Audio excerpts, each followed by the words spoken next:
Bom dia a todos, bom dia a todas. Sejam muito bem-vindos e bem-vindas a mais um ICL Mercado Investimentos. Bom dia para você também que está assistindo a gente pela TV UFMA lá no Maranhão. Sejam muito bem-vindos e bem-vindas aqui ao nosso programa.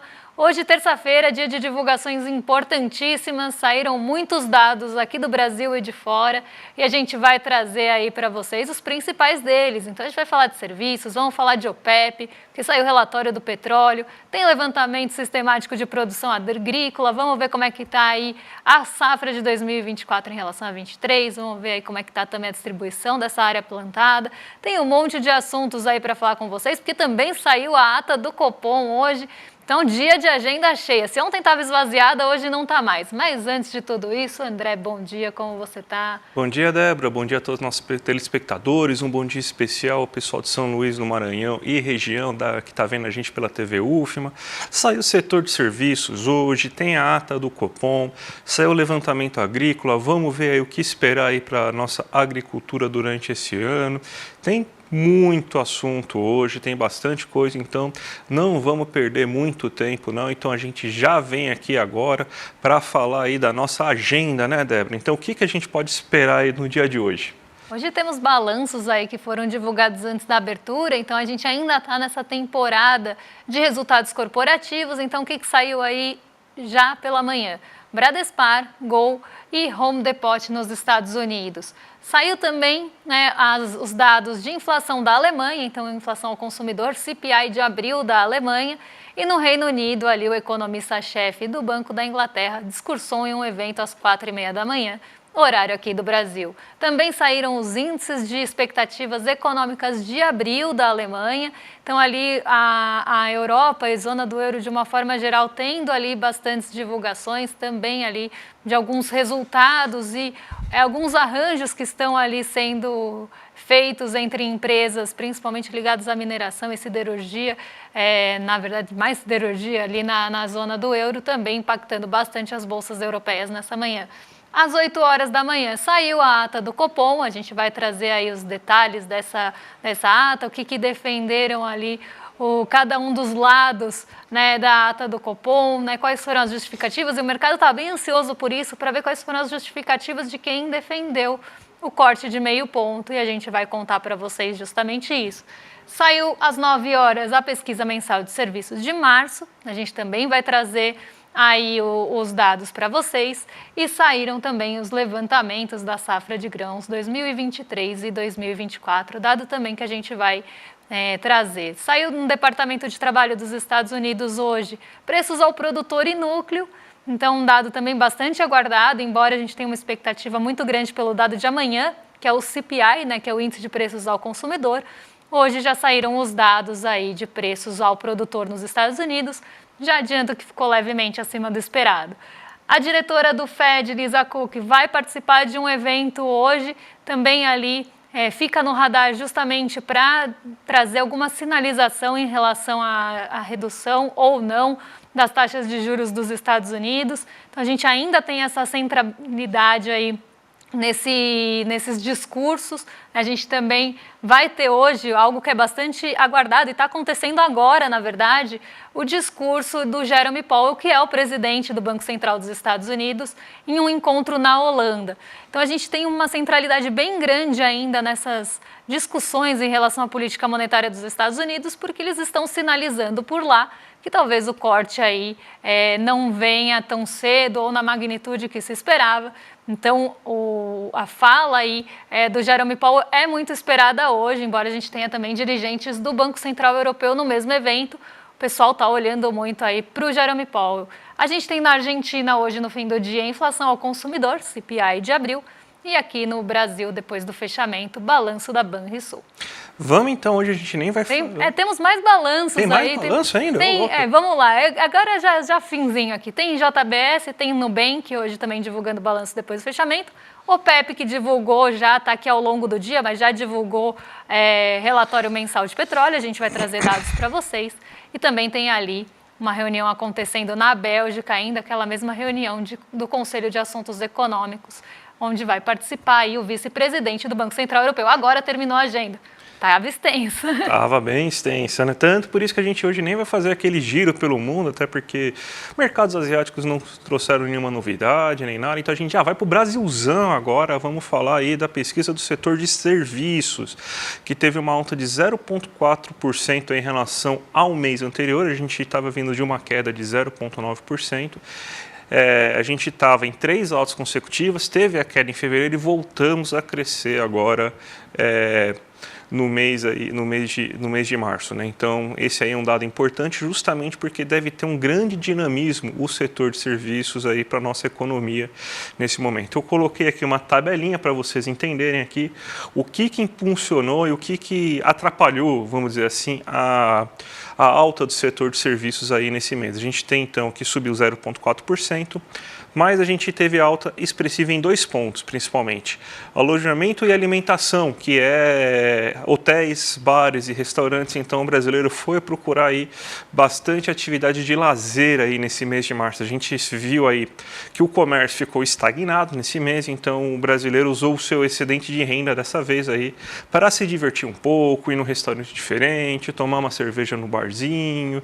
Então, basicamente isso que ele fez. Outra coisa que aumentou bastante foram os serviços profissionais, aqueles serviços que as pessoas procuram aí, as pessoas e as empresas também, como por exemplo um contador, um pedreiro, um encanador, um auxiliar aí administrativo em escritório. Então você também teve essa alta, essa procura aí desses serviços profissionais. O que caiu nesse mês? Outros serviços prestados às famílias. Então as famílias elas foram se divertir, mas elas não consumiram muito cabeleireiro, manicure, serviços assim, lavanderia, então serviços que a gente usa assim fora da alimentação, alojamento, restaurante aí que as famílias acabam utilizando. Então você teve uma queda de 2% da procura desse serviço. Os transportes, ou seja para carga, seja para pessoas mesmo assim, também tiveram quedas no gerais. Se a gente observar os serviços terrestres, tiveram uma queda de 0,5% e o aéreo teve queda de 1,8%. E os serviços de correios e armazenagem cresceu 0,2%. Então, o que a gente pode resumir aí dessa ópera toda, né? Que os serviços cresceram porque teve uma maior procura das famílias para lazer, consumo maior aí, as famílias gastaram dinheiro aí procurando atividades de lazer em bares, restaurantes e hotéis, e também porque teve uma procura maior aí de profissionais aí qualificados para realizar alguma atividade específica. Então, basicamente foi isso que aconteceu no setor, Débora. E o mercado estava esperando, inclusive, uma alta, mas uma alta menor do que 0,4, era esperado uma alta de 0,3, e a projeção vinha ali, né, de alta depois da queda de fevereiro, mas puxada também por incrementos de renda. Então, o brasileiro, frente a uma renda maior, poderia gastar mais com serviços e essa era a projeção. E ainda há quem defenda, né, que renda alta não é bom, sendo que serviços é um setor super importante aqui para a nossa economia urbana. E foi puxada aí também muito por incremento de renda. Quem tá preocupado com renda alta, você sabe quem é, né? Nosso querido Bob Fields III aí, que mostrou aí na ata do Copom aí algumas preocupações que ele tem com a economia brasileira. A gente tem notícia aqui para vocês verem aqui da ata do Copom, né? Então a gente saiu e apareceu de uma maneira mais técnica, uma ata bem longa, dessa vez estava comentando inclusive com a Débora, né? Uma ata de 7 páginas aí, teve que acabar sendo uma ata bem explicativa, inclusive porque teve uma grande divergência, né? Teve pessoas que votaram por queda de 0,25, teve pessoas que votaram por queda de meio ponto percentual aí na economia. O que está colocado na ata aí de importante para a gente pontuar, né? Primeiro, que o Banco Central se preocupa com o cenário externo, falando que a política norte-americana de taxa de juros está atrapalhando a política monetária brasileira de taxa de juros, então por isso que aconteceu uma desaceleração do ritmo de queda, coisa que, por exemplo, a gente aqui questiona, porque mesmo se a gente tivesse uma queda de meio ponto percentual, a gente ainda estaria com uma das maiores taxas reais de juros no mundo. Não faz sentido o Brasil ter uma taxa de juros real maior do que da Turquia, da Argentina, da Rússia, então não faz o menor sentido a gente ter essa taxa de juros tão grande, teria espaço para quedas maiores. E o segundo ponto aí que a gente também tem, ele fala aí desse aquecimento maior do que o esperado aí da economia brasileira, então esse aquecimento gera pressões inflacionárias, não na inflação como um todo, mas em algumas partes específicas. Então ele está falando aí da inflação de serviços, ou seja, seja, a inflação que mostra um aumento de renda das pessoas que trabalham nesse setor, então não é bom, as pessoas estão com renda aumentando, então não vale a pena. Obviamente teve a parte do risco fiscal, né, nosso querido primo do fantasma no comunismo, falando aí sobre que eles não estão enxergando o risco fiscal, mas o mercado está com uma perspectiva ruim sobre os dados fiscais do governo, ou seja, não existe nada de concreto que mostre um risco fiscal, mas existe uma percepção negativa sobre a condução da política fiscal, ou seja, não estou vendo nada, mas vou inventar aí que está acontecendo algum problema aqui para justificar isso também. E você teve também o esclarecimento de alguns pontos importantes aí de que a turma que votou por 0,25 acredita que seja necessário esse corte mais conservador e a turma que votou por 0,5 acredita que não causaria tantos problemas, que existiria um espaço maior aí devido à nossa taxa de juros reais, né, Débora? Então foi basicamente isso que aconteceu. Exatamente, 7 páginas aí de ata, tudo detalhadinho, até para quem tiver interesse está lá na página do Banco Central, mas o resumo da ópera é esse, e a gente tem aí, né, ainda quem defendeu meio ponto ainda falou, se cortasse meio ponto a gente ainda teria uma taxa de juros restritiva aqui no Brasil, porque as nossas taxas de juros ainda estão altas, né? Então essa foi a defesa aí tão esperada pelo mercado, né, de quem cortou ou quem votou pelo corte de meio ponto percentual. Aí tem gente já azeda porque sabe aí que vai ser que a turma que votou por meio ponto aí vai ser maioria no que vem, né? Então, o mercado já está ficando preocupado aí, vai ter uma choradeira, né? Mas vamos em frente aí que a gente tem a OPEP também lançou hoje o relatório do OPEP e você, né, Débora, separou uma série de gráficos aí para explicar aí como que deve ser a política petroleira, né, agora aí dos países membros do cartel, né? Exatamente. A gente teve uma mudança agora nesse mês de maio em relação à nomenclatura da OPEP mesmo, quando ela fala ali da oferta global. Então a gente tem na parte da demanda, então o que está sendo esperado de demanda ali para 2024? Na demanda global por petróleo, aqui a gente está falando de milhões de barris por dia, tá? O total da OCDE ficou em 46 milhões de barris por dia, na China 17, tendo uma variação pequena para cima ali, então a demanda da China foi revisada para cima nesse relatório agora do mês de maio. O total ali não OCDE é de 58,4 milhões de barris e a demanda total do mundo de 104 milhões de barris. Na parte da demanda, né, então quando a gente olha ali, né, a demanda global por petróleo, a OPEP estimou uma demanda bem estável em relação ao mês passado, com algumas revisões para cima na China e de uma forma geral, mas a gente teve ali uma manutenção praticamente das expectativas do mês passado. Então a gente não tem uma expectativa por parte da OPEP, desse relatório, que a gente vai ter aí uma demanda maior nesse ano de 2024. Então, as demandas ficaram bem estáveis. Na parte da oferta, a gente teve, então, a mudança de nomenclatura, porque os países, antes vinha países OPEP e países não OPEP, produção em cada um dos países, produção esperada ali. Agora a gente tem essa mudança de nomenclatura de produção de países que não participam da declaração de cooperação, produção do OPEP e produção fora do OPEP de países que participam da declaração de cooperação aí em relação à oferta e produção do petróleo. Então, quem assina a declaração de cooperação, mas não está dentro do OPEP. E a gente tem, inclusive, ali um dado que somos 2. Quando a gente olha a oferta global, a gente tem uma oferta vindo aí maior de países que não participam da declaração, então que seriam antigamente os fora da OPEP, 52,96 milhões de barris de petróleo por dia. A produção da OPEP ficou bem estável, tá? Então não teve ali uma mudança, apesar da mudança de nomenclatura, mudar um pouquinho ali a visão da oferta global, a gente não tem uma mudança, um aumento, um incremento de produção da OPEP, algo que era bastante esperado. Né, a gente viu, inclusive, em relatórios anteriores, cortes na oferta global, na oferta, não global, mas da parte da OPEP. A gente vinha acompanhando até cortes na produção de alguns países. Então, a produção, eles estão ali declarando em cooperação que vão produzir menos petróleo com a intenção aqui de subir o preço do petróleo.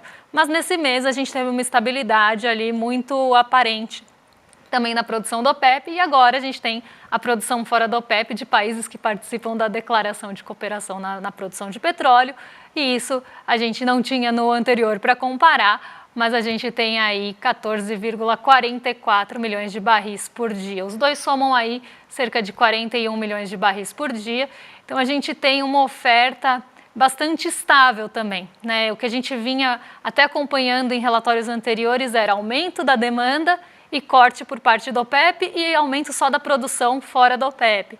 Nesse mês a gente teve uma estabilidade, então um relatório aí bem marcado por estabilidade. Agora um ponto bem interessante, que a OPEP faz um levantamento de quem deve ser ali o condutor da oferta global, né, de petróleo. Ela traz esses dados em relação ao ano passado, então a produção de 2024 em relação à produção de 2023, qual deve ser o incremento e quanto ali alguns países devem contribuir para essa oferta de petróleo e quem deve impulsionar e se destacar na oferta de petróleo. E aí a gente tem um dado interessante, porque pensando aí na comparação em relação ao ano passado, os Estados Unidos estão aí em primeiro lugar, né, no crescimento anual de oferta de barris de petróleo por dia. O Canadá vem em seguida e o Brasil, né, que já vinha aparecendo em outros relatórios aí como um possível impulsionador da oferta dos países que estão fora da declaração de cooperação. O Brasil aparece aí em terceiro lugar e a Noruega em quarto lugar. E aí dentro que eles chamam de non-doc, que é justamente fora da declaração de cooperação, a gente tem um crescimento anual aí, então 2023 comparado com 2024 comparado com 2023 de 1,23 milhões de barris de petróleo por dia, vindos na verdade de fora da OPEP, de fora da declaração de cooperação. Então, a gente tem um incremento em relação ao ano passado, que ficou muito estável, foi em relação também a mês passado. Então, a gente tem sim uma oferta maior vinda ali de fora do OPEP, enquanto a OPEP foi praticamente estável em tudo. Então, se tivermos aí em relação ao ano passado algum aumento de oferta, virá aí de países de fora do OPEP e os grandes impulsionadores aí serão esses 4 países, incluindo o Brasil. Débora, vamos pular agora a matéria aí que a gente tinha preparado aí da safra agrícola, né? A gente pode falar ela amanhã, que amanhã vai ter um pouco mais de tempo, né? Vamos pular, vamos já colocar direto o termômetro da Bolsa, né? Então, porque a gente estava devendo isso de ontem, então nada melhor que você já fazer o termômetro da Bolsa e ir para a abertura, né? Que parece que está até positiva hoje, né? Hoje estamos aí com todas as bolsas no terreno positivo e ontem a gente teve também a nossa bolsa aí lutando no terreno positivo. Então, o que o mercado espera para essa semana? Né? Depois da queda de 0,71% que a gente teve na semana passada, aí o mercado errou, né? Porque a gente tinha uma expectativa majoritária aí de alta de 66,67%, então grande parte do mercado esperava alta na Bolsa na semana passada e uma parte, né, 33,33%, esperava a estabilidade. Então, nem alta, nem queda. Ninguém esperava a queda na semana passada, mas foi o que ocorreu. Então, a gente teve uma queda de 0,71%. Nessa semana é esperada uma recuperação. E aí é uma semana ali ardilosa, uma semana espinhosa essa semana, porque a gente tem divulgações importantes de inflação nos Estados Unidos e pronunciamentos de dirigentes do Fed acontecendo dia após dia. E hoje ainda temos aí pronunciamento do Jerome Powell, que é o presidente da entidade. Então a gente tem algum potencial, né, principalmente de quarta-feira para frente, que é quando saem os dados de inflação ao consumidor nos Estados Unidos, da Bolsa mudar de direção. A gente teve 2 dias de alta, mostrando-se em recuperação em relação à sexta-feira, né, que a gente tem o fechamento da semana, mas a quarta-feira pode mudar o rumo da Bolsa, embora o mercado ainda espere 44,44% de alta, então a maior probabilidade ainda de alta essa semana por conta de recuperação. A gente tem estabilidade esperada por 22,22% dos agentes, então uma estabilidade ali em menor proporção. E a gente tem 33,33% dos agentes esperando queda nessa semana, que eu falei que vai acabar sendo um terreno aí um pouco difícil de conseguir fôlego para subir, dependendo de como virem os dados dos Estados Unidos na quarta. Por que eu estou falando isso? Justamente porque se vierem ali dados acima do esperado e com o núcleo acelerando, como, né, o mercado vem apontando em outros em outros relatórios e, enfim, em outras análises, se a gente tiver junto a isso dirigentes do Fed falando que a inflação está persistente, que talvez tenha que manter os juros por lá mais restritivos por mais tempo, isso pode azedar ali o apetite pelo risco. A gente pode voltar a ver algo que a gente não está vendo agora, que é a aceleração da alta nos rendimentos das treasuries, e isso pode mudar a bolsa de direção. Eu vou colocar aí para vocês na tela como é que estão os mercados agora, nesse momento, agorinha, porque a gente tem o Ibovespa subindo 0,36. Então, hoje a gente teve o PPI dos Estados Unidos, eu já adiantei quando eu estava falando da agenda, PPI é índice de preços ao produtor, foram divulgados tanto ali os índices de preços, de uma forma cheia, que a gente fala, com todos os preços, como o núcleo, que exclui ali os preços mais voláteis e olha para outros preços, excluindo principalmente energia e alimentação, que são preços ali que respondem a outros fatores, principalmente fatores externos. Então, a gente teve os dois casos aí subindo no mês de abril e ficando acima do esperado. Isso tinha um potencial bem grande para mexer nas expectativas dos juros dos Estados Unidos, porque a gente tem ali as treasuries, que são os juros dos Estados Unidos, em queda já há alguns dias, e se a gente tem uma inflação acima do esperado, o movimento que se espera também é que as treasuries voltassem, ou o que se esperava era que elas voltassem a subir, mas o mercado está muito ainda voltado para o discurso do Jerome Powell. Então, mais do que a inflação de fato ali divulgada pelo PPI, que é o índice de preços ao produtor, o mercado está esperando a fala do Jerome Powell para ver se ele vai sinalizar algo ali em relação à condução de política monetária nos Estados Unidos. Então, as treasuries hoje elas continuam arrefecendo, apesar do índice de inflação acima do esperado. Os nossos juros futuros estão caindo, caindo ainda mais do que as treasuries. A gente teve uma esticada ali dos juros futuros, especialmente depois que a gente teve a divulgação da ata do Copom na semana passada, do comunicado do Copom da semana passada, e o mercado estava esperando com muita ansiedade a ata do Copom também hoje. E aí já, dadas as justificativas ali, principalmente de quem defendeu o corte de meio ponto, porque era o que o André estava falando mais cedo, daqui a pouco, a gente tem a saída do Roberto Campos Neto e a gente tem a saída de uma parte do Copom também. E aí os membros novos ali do Copom vão passar a ser maioria e o mercado estava muito ali receoso em relação a isso, porque o mercado ele vai defender sim seus interesses, e nem sempre eles vão estar alinhados também ali com a parte majoritária do Copom, embora ele faça muita pressão, e a gente está vendo isso em várias pequenas notícias que vão pipocando ali ao longo dos dias para tentar mostrar essa perspectiva do mercado em relação ao Copom, de que talvez essa parte majoritária ali vá contra os interesses do mercado e eles começam a dar uma queimadinha, vamos pensar assim, nesses dirigentes aí do nosso Banco Central. Então, a gente já viu isso acontecer em algumas notícias aparecendo, e aí eles estavam com essa preocupação excessiva para ver qual seria a justificativa técnica aí de quem defendeu meio ponto percentual, e nem precisa aí juntar muito A com B para saber qual que é a justificativa. Mas vamos lá. Aí, dadas as justificativas, o DI futuro hoje está arrefecendo, acompanhando o movimento das treasuries. O dólar também cai, tá? E o dólar é negociado a R$ 5,14, ou talvez a gente possa falar 5 janjas e 14 centavos, porque daqui a pouco tem surpresa no ICL e no rolê ICL. O DXY está ali a 105,9 pontos, tá? Então aqui é o dólar frente aos pares. Então a gente tem aí o dólar arrefecendo em relação aos pares, Então a gente tem o dólar praticamente estável, como estava de manhã, numa queda menor do que em relação aos países emergentes exportadores de commodities, algo que a gente também já estava vendo desde manhã. O petróleo Brent cai depois do relatório da OPEP, então a gente tem uma demanda muito estável, nada que vai impulsionar o petróleo Brent para cima, e a gente tem aí uma queda de 0,89 hoje no preço do barril do petróleo. Então o Ibovespa não está contando nem com o preço do barril do petróleo aí, e nem com o preço do minério de ferro, que caiu em Dalian na China. Eu vou aproveitar aí para falar um pouquinho do Xangai Composto do Nikkei 225, porque a gente teve um movimento misto na Ásia hoje de manhã também, seguindo o mesmo movimento de ontem, mostrando ali ainda uma expectativa por dados de inflação dos Estados Unidos. Então ainda estamos nessa esteira. E a gente tem Nova York também em alta, respondendo à queda nos rendimentos das Treasuries.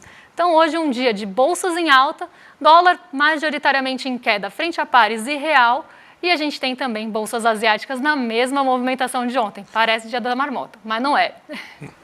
Débora, vamos falar agora da grande novidade que a gente tem para o nosso telespectador, porque dia 26 de maio, né, um domingo, a gente vai ter uma grande aula aberta aí em busca do melhor da vida aí. Lições do pastor Henrique Vieira. Então vai ser um encontro com o pastor e deputado Henrique Vieira, junto com o Eduardo Moreira aí como mediador aí, e vai ser um encontro muito especial. A gente vai ter então um encontro transformador com tudo que você precisa saber para enxergar a vida com uma nova perspectiva. A gente vai convidar aqui o pastor e deputado Henrique Vieira para compartilhar com a comunidade CL a história da sua vida pautada pelo amor e pela justiça. Ele que é uma figura assim bem impactante no cenário brasileiro, porque ele tem uma defesa incansável dos direitos humanos e da justiça social. Formado em teologia, sociologia e história, ele ultrapassou as barreiras e hoje lidera causas que vão além dos muros da igreja, lutando contra as desigualdades e injustiças que permeiam a nossa sociedade, né? Então a gente tem inclusive aqui um videozinho aqui para mostrar para vocês aí, para vocês já terem uma prévia aí do que vai aparecer nesse encontro super especial. Não dá para misturar política e religião. Ou política e religião são duas coisas que não se discute. Isso é uma bobagem, né?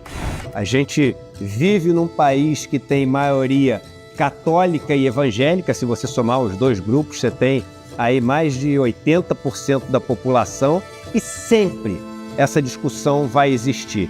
A diferença é a maneira como a gente aborda essa discussão. E é possível abordar essa discussão de uma maneira digna e até amorosa. E quem nos ensina isso é o pastor Henrique Vieira, uma das maiores lideranças que esse país já teve e tem nos dias de hoje. Ele vai ter um encontro histórico com a gente aqui no ICL para nos passar um pouco dessas lições de amor revolucionário e contar um pouco dessa história inspiradora que é a sua trajetória de vida. Para você se inscrever, o encontro vai acontecer dia 26 de maio, domingo, às 8 horas da noite. É só clicar no link aqui embaixo. E gratuitamente, em poucos segundos, você vai estar inscrito. Não perde essa chance, não. E chame seus amigos e amigas para participar também. Um abraço e até lá. Imperdível, gente. Então, vai aparecer o link aí embaixo para você, iclmercado.com.br. Já se inscreve na aula. Aí no dia 26 o sininho vai tocar para vocês lá do YouTube. Então, vocês vão estar, já nem precisa lembrar durante a semana, o YouTube vai lembrar para vocês. Mas é imperdível. Se inscrevam aí, tá bom, gente? E a Adélia aqui no chat pegou a minha referência agorinha, mas agorinha vocês ficam aí com o Rolê ICL com uma convidada especial, que é a Janja. Não quero deixar a primeira-dama esperando e nem os rolezeiros que estão aí no chat ansiosíssimos. Então vou deixar vocês em excelente companhia, a gente volta amanhã, trazendo também mais uma dívida que a gente tem para cumprir aí com vocês, mas a gente volta amanhã então com mais ICL Mercado e Investimentos. Um beijão e até lá. Até amanhã, gente. Tchau, tchau. Ele diz ser um revolucionário, mas explica. É um revolucionário porque o amor é uma força revolucionária. Ele já escreveu diversos livros, participou de vários filmes e é um evangélico. Mas ele mesmo nos diz todos os dias que ser evangélico não quer dizer ser extremista. Ele vai falar tudo isso pra gente e nos dar lições de superação e de amor no dia 26 de maio, um domingo, às 8 horas da noite. Pastor Henrique Vieira, uma das maiores lideranças que esse país já viu, com a gente, no Instituto Conhecimento Liberta. Para você participar desse encontro, é só clicar no link aqui embaixo e gratuitamente, em poucos segundos, se inscrever. Se inscreve e chame seus amigos e amigas para participar também. Ninguém pode perder esse encontro maravilhoso.